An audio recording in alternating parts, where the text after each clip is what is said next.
Do you know Spanish before moving to Colombia? Well, I started spending a lot of time in Colombia in 2014, 2015. And so let's just say it's 2015. That's been 7 years, 8 years. And I do not know Spanish.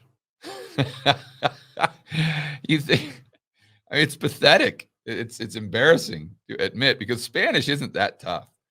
If I just took like 3 or 4 classes a week for 2 months, 3 months, I mean, I'd be very conversational. That said, if I have to tell a taxi how to go somewhere or order off of a menu at a restaurant or check into a hotel, I can do that easily, no problem. And when people are talking, I can get the gist of what they're saying, but I can't. I mean, there's no way I could have like just a normal conversation with someone without sounding like my vocabulary had like 20 words, which it basically does. I think that should answer your question. I've been here. I've been very successful here.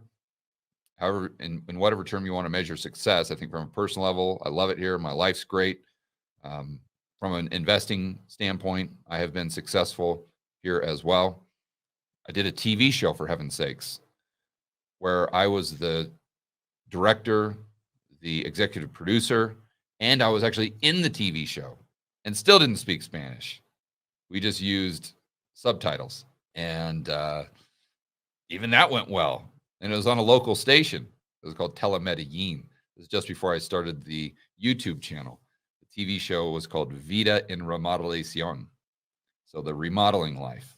And that's when we were just, or the camera crew, the show was following Angie Joaquin, who husband and wife team, architect and designer. They manage all my real estate stuff here. And now Angie still is my property manager. And then yours truly, just going around from the 3 or 4 projects that I had, just like an HG TV show that you'd see in the United States, but I produced it. In fact, I pitched it. So that goes to show you kind of the attitude that I think you have to have as an entrepreneur. I know a lot of people ask me what book to read and all this stuff. I don't know. I never read an entrepreneur's book. It's just, you've got to have that mentality where I've never produced a TV show in my life. I don't know the first thing about it. I don't speak Spanish, but yet I thought, hey, this would be a good idea, and I'm going to do it. And I set up an appointment with the local TV station and went down there and pitched them on how they should give me a prime time spot Sunday night for my TV show. And they said, have you ever produced a TV show before? I said, nope. Have you ever directed it? Nope. Have you even been on a set of a TV show? Nope. Oh, and by the way, I'm going to be in the TV show. Do you speak Spanish? Nope. But I can promise you it's going to be a great show.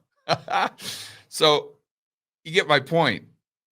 How many people would have done that, or how many people would have just not even tried because they've been like, there's no way. There's no way I can do it. There's no way. There's no way. There's no way. There's no way.